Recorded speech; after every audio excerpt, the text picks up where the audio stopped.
Hello friends, आज हमारे साथ हैं अभय प्रताप सिंह। इस बार के उत्तर प्रदेश की जो सिविल सेवा के अभी हाल ही में परिणाम घोषित हुए हैं, उनमें इनकी रैंक 3 आई है और लड़कों में देखा जाए तो फर्स्ट रैंक आई है। तो हम उनसे जानते हैं उनकी क्या प्रिपरेशन रही, उन्होंने कैसी तैयारी करी, उनके बैकग्राउंड के बारे में और आगे के बच्चों के लिए जो कुछ सुझाव देना चाहें। अभय, कैसा लग रहा है आपको? तो मैं विश्वास ही नहीं कर पा रहा हूँ कि इतनी अच्छी रैंक आ जाएगी। मुझे लग रहा था कि बस किसी तरह लिस्ट में नाम आ जाए। मुझे लग रहा है भगवान की कृपा रही है कि मेरी इतनी अच्छी रैंक आई। अपने बैकग्राउंड के बारे में थोड़ा कुछ बताइए। मेरी जो स्कूलिंग हुई है वो स्टार्टिंग में क्लास थर्ड तक गांव में मेरी पढ़ाई हुई। फिर उसके बाद धामपुर, क्योंकि मेरी दीदी मुझसे बड़ी है, तो दीदी को 9th क्लास में पढ़ाई के लिए गांव में इतनी अच्छी वो शिक्षा का स्तर नहीं रहता, तो फिर हम लोग, हमारे पास में ही धामपुर है, वहाँ पे शिफ्ट हो गए थे। तो फिर मैं 4th क्लास में धामपुर से मैंने पढ़ाई की, और फिर 6th में विद्या मंदिर धामपुर से मैंने पढ़ाई की, और मेरे 12th तक की पढ़ाई विद्या मंदिर धामपुर से हुई। आपने स्नातक किस विषय में करा है? मेरे ग्रेजुएशन मैंने दिल्ली यूनिवर्सिटी से, हंसराज कॉलेज से 2022 में बीए हिंदी ऑनर्स किया है। उसके बाद मैंने एमए वहीं आर्ट्स फैकल्टी से किया है। और उसके बाद से आप सिविल सेवा की हाँ, तैयारी उसके कर बाद से मैं सिविल सेवा की तैयारी कर रहा हूँ। यूपीपीएससी और यूपीएससी दोनों की तैयारी कर रहा हूँ। रहे हैं। अगर मैं आपसे जानना चाहूँ कि प्रीलिम्स का जो एग्ज़ाम रहता है, तो काफ़ी बच्चे कहते हैं कि उस एग्ज़ाम में एक लगभग प्रैक्टिस बहुत ज़रूरी है, पर्टिकुलर बुक लिस्ट बहुत ज़रूरी है। पर हमने देखा है कि बच्चे कन्फ्यूज़ रहते हैं कि बुक लिस्ट होनी क्या चाहिए। तो आप अगर अपनी बुक लिस्ट या फिर जो आपने फ़ॉलो करा बताना चाहें?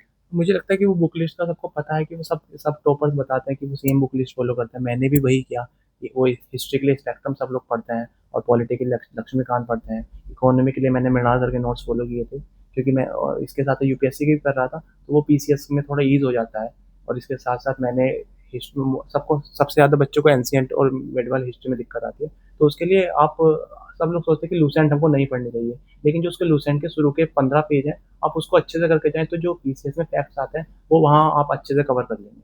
इसके अलावा करंट अफेयर्स के लिए इतने सारे यूट्यूब चैनल्स हैं, इतने सोर्सेज मिल जाते हैं, तो आप वहाँ से कर सकते हैं। मैं करंट के लिए मैं क्या करता था कि कुछ कुछ यूट्यूब चैनल्स हैं, वो कंपाइलेशन डाल देते हैं पूरी की, 12th मंथ की, 15 महीने की। तो आप एक बार एग्जाम से 2 महीने पहले आप उसको 2 बार देख लेंगे, तो आपको लगेगा कि हाँ, मुझे कुछ कुछ याद हो रहा है। लेकिन जब आप एग्जाम हॉल में जाएंगे, तब वो आपको एकदम रिकॉल हो जाएगा। तो वो अगर आपका सुना हुआ रहेगा तो वो काफ़ी हेल्पफुल हो जाता है। अच्छा, क्या आपने कुछ प्रैक्टिस टेस्ट भी लगाए थे यूपीपीसीएस के लिए? हाँ, यूपीपीसी कोई भी एग्जाम हो उसके लिए प्रैक्टिस टेस्ट लगाने तो जरूरी है, लेकिन मुझे लगता है कि आप मॉक के साथ साथ ना पीवाईक्यू लगाएंगे तो वो ज़्यादा हेल्पफुल रहेगा।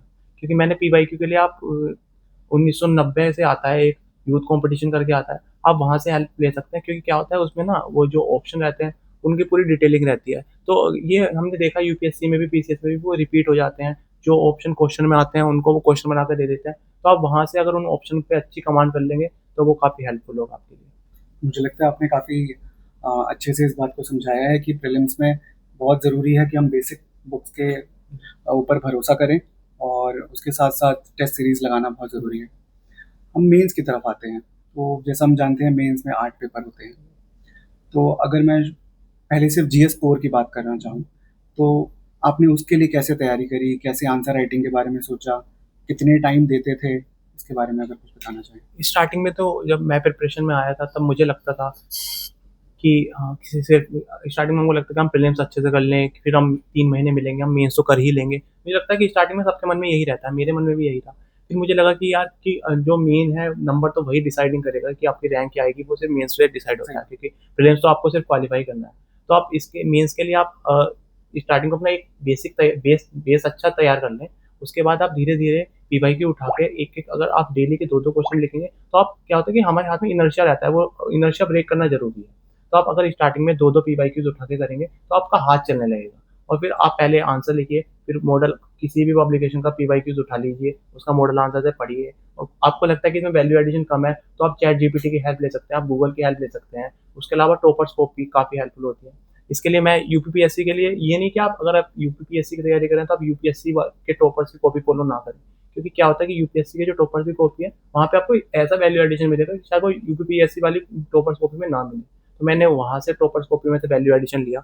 मुझे लगता है वो काफ़ी मेरे हेल्प रहा।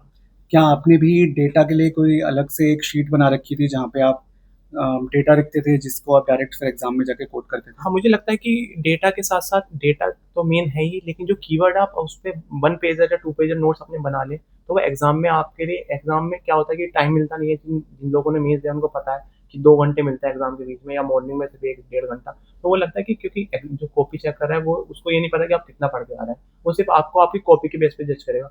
जितना उसमें लिखा होगा, वो उसी के हिसाब से आपको नंबर देने वाला है। तो अगर आपके 1 पेजर 2 पेजर तैयार रहेंगे तो आप एग्ज़ाम से पहले उसको रिवाइज़ करेंगे, तो वो जाके एकदम आप कॉपी में अपने निकाल पाएँगे। और इसके लिए मुझे लगता है कि आप एक जो मैंने अपने साथ अप्लाई किया था, मुझे लगता था कि जब भी आप एग्ज़ाम हॉल में एंटर करें, क्योंकि एंट्री सब आधा 1 घंटा पहले हो जाती है, तो वहाँ पे बैठ के ना आप सिर्फ ये ब्रेनस्टॉर्मिंग करें कि अच्छा मैंने क्या पढ़ा है, कि अब मान लो एथिक्स है, तो आप एथिक्स को वहाँ पे बैठ के ना एग्ज़ाम पे रिकॉल कर सकते हैं, क्योंकि क्या होता है कि हम 3 घंटे में हम सोचेंगे भी और लिखेंगे भी, ये काफ़ी टफ हो जाता है। तो मैं जाता था पहले, आधा घंटा मैं क्या करता था कि मैं पहले ब्रेनस्टॉर्मिंग करता था 5 मिनट की, अच्छा मैं क्या-क्या पढ़ के आया, कौन-कौन से एग्ज़ाम्पल पढ़े।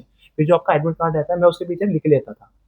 एग्ज़ाम स्टार्ट होने से 10 मिनट पहले कि अच्छा एथिक्स है तो इसमें क्या-क्या कीवर्ड आ जाएँगे और इसमें कौन-कौन से मैं एग्ज़ाम्पल डाल सकता हूँ। तो इससे क्या होगा कि जब मैं एग्ज़ाम 3 घंटे में लिखूँगा ना, तो वो मेरा टाइम सेव हो जाएगा। जब मैं सोचूँगा कि यार मुझे ये लिखना था, ये लिखना था और वो सीट मेरे सामने रहेगी, तो मैं उसमें लिख दूँगा, अच्छा मैंने ये वाला एग्ज़ाम्पल लिख दिया, तो अब मैं आगे वाले में ये एग्ज़ाम्पल नहीं लिखूँगा, तो वो रिपीट नहीं होगा।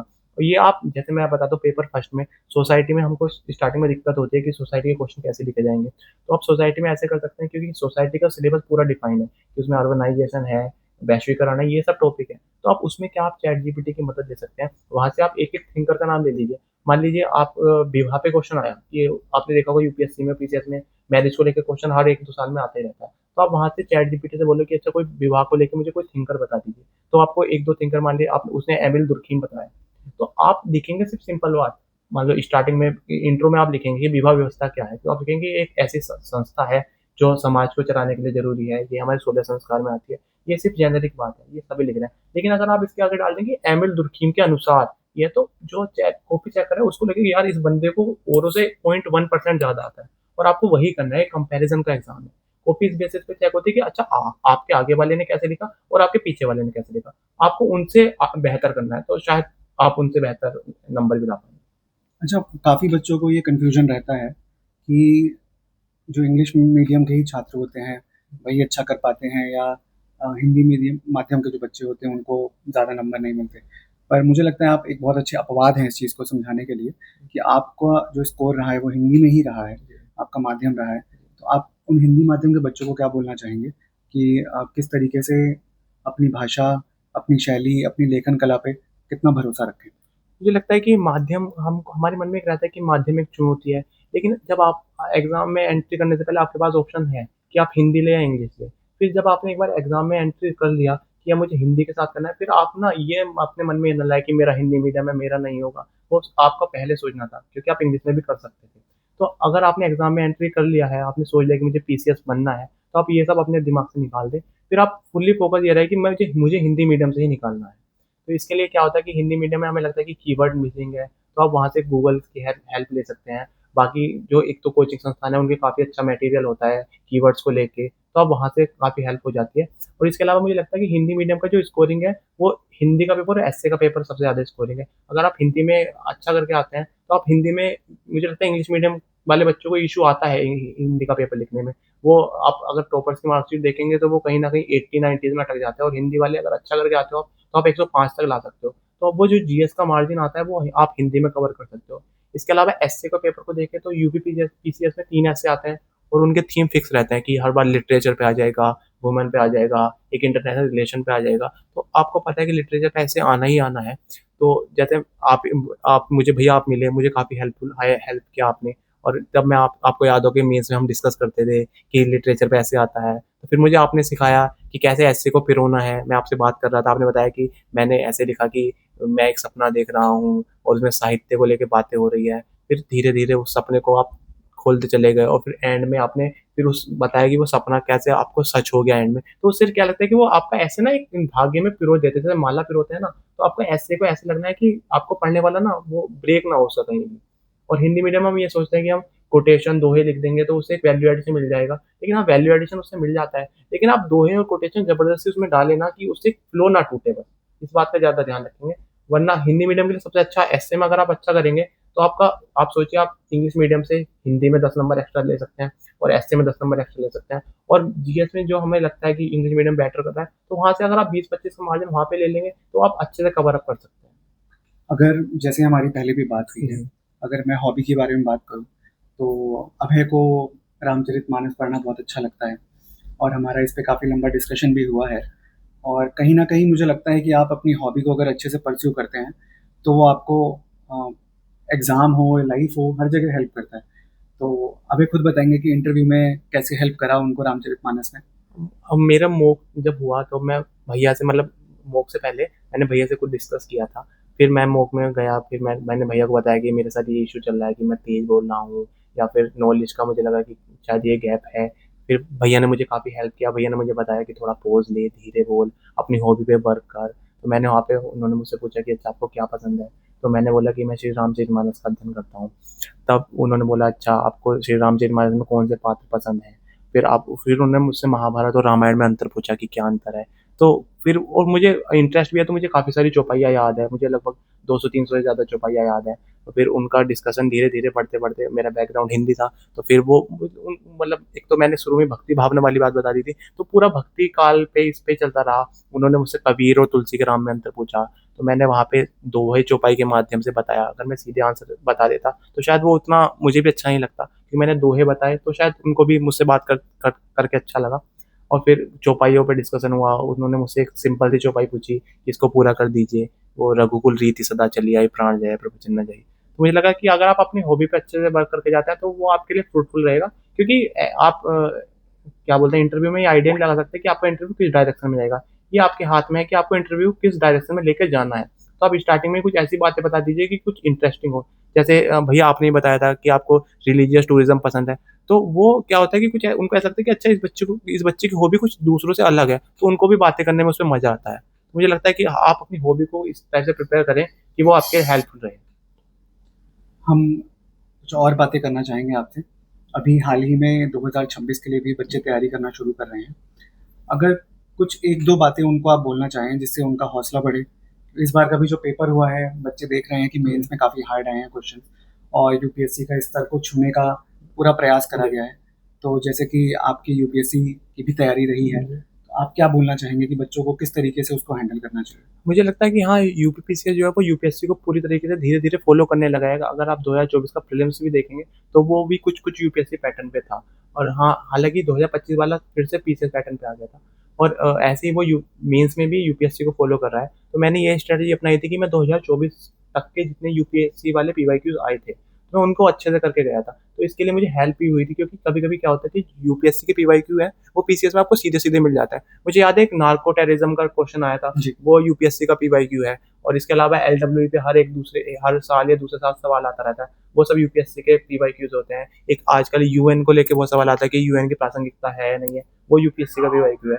अगर आप उन सबको अच्छे से करके जाएंगे, तो मुझे लगता है कि आप काफ़ी अच्छा परफॉर्म कर सकते हैं। और इसके अलावा मेंस में मैं एक बात बताना भूल गया था कि आप ना पिक्टोग्राफिक चीज़ों का ज़्यादा यूज़ करें। कि मैं आपको फॉर एग्जाम्पल बताता हूँ कि लास्ट ईयर मुझे याद है कि इंडो इस्लामिक शैली पे क्वेश्चन आया था। तो मैं अपनी दीदी से डिस्कस कर रहा था कि अच्छा तुमने कैसे लिखा, मैंने कैसे लिखा। फिर मैंने उनको बताया कि इंडो इस्लामिक शैली में आप पढ़ते होंगे कि बल्ली से तीर का प्रयोग किया और मेहराब बन गए। तो मैं उसका पूरा डायग्राम बना के आया कि अच्छा बल्ली तीर वाला चित्र कैसा था और मेहराब मेहराब कैसे होता है। मुझे लगता है वो वैल्यू एडिशन आपको काफ़ी हेल्पफुल होगा। और इसके अलावा आप एक चीज़ और अपना सकते हैं कि क्वालिटी तो आप अच्छी लिखें, लेकिन क्वालिटी प्लस क्वांटिटी दोनों को ध्यान रखें। क्योंकि जो मेरे साथ पहले दिक्कत थी, जैसे मैंने आपको अपनी कॉपी भी दिखाई थी, आपने बताया था भैया ऑलरेडी 3 यूपीएससी के इंटरव्यूज़ दे चुके हैं, तो काफ़ी एक्सपीरियंस है उनको।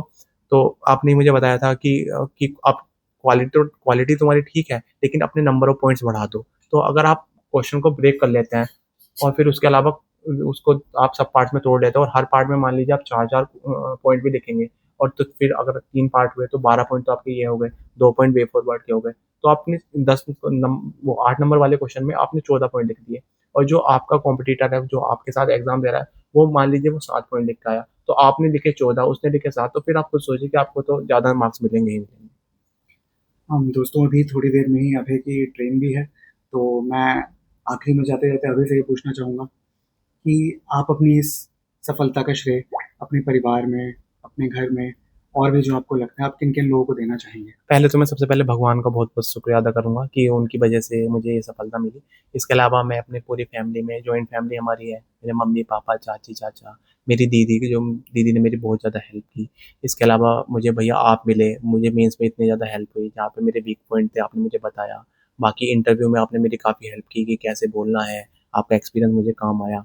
इसके अलावा मेरे टीचर्स, जो मेरे स्कूल टीचर्स हैं, उन्होंने मेरी काफ़ी मदद की। और कभी-कभी ऐसा होता है कि आपको लगता है कि आप जीवन में अभी पीछे क्या हुआ, यूपीएससी में मेरा नहीं हो पाया था, तो मैं कुछ टाइम के लिए बीच में मुझे मतलब आप सब कुछ जब नहीं होता तो आपको बुरा तो लगता ही है। तो मेरा भी 1 डेढ़ महीने पढ़ाई नहीं हो पाई। तो मुझे लगता है कि जब आप किसी समस्या में होते हैं तो भगवान किसी न किसी को एक सहारा बना के आपके लिए भेज ही देते हैं। जैसे मुझे पिछले टाइम भैया आप मिले, आपने मुझे इतनी हेल्प की। फिर इस बार मुझे एक सर मिले, उन मतलब मुझे लगता है कि वो एक लाइफ मेंटर के रूप में मेरे सामने आए हैं। उन्होंने मुझे जीवन को बताया कि अच्छा, सिर्फ़ आपके साथ बुरा हो रहा है तो आपको लगा क्या दुनिया में मेरे साथ ही क्यों बुरा हो रहा है? क्या मैं ही इतना बुरा हूँ? लेकिन आप अगर अपने नीचे वालों को देखेंगे, उनको किसी को खाने के लिए रोटी नहीं मिल रही है। आप तो उनसे बहुत बेटर हैं कि आप सिर्फ़ पढ़ाई-पढ़ाई कर रहे हैं। और ये पढ़ाई तो ऐसी है कि अगर आप मेहनत करते रहेंगे तो एक दिन निश्चित तौर पे भगवान आपको सफलता ज़रूर देगा। जो कहते हैं ना कि success has many fathers but failure is an orphan. बस। तो इसलिए वही आपको अभय समझाने की कोशिश कर रहे हैं कि जीवन में हार मानना, अपने लक्ष्य से भटकना, वो कभी भी एक सही तरीका नहीं होता है। आपको अगर लगता है कि आपके अंदर वो कैपेबिलिटी है, आप करिए और भगवान भी आपको उसी हिसाब से कोई ना कोई मेंटर, कोई ना कोई हेल्प करने वाला और कोई निमित्त बनता है आपके लिए। तो इसी के साथ हम अभय को बहुत-बहुत शुभकामनाएँ देते हैं और I am thankful that thank you give this interview.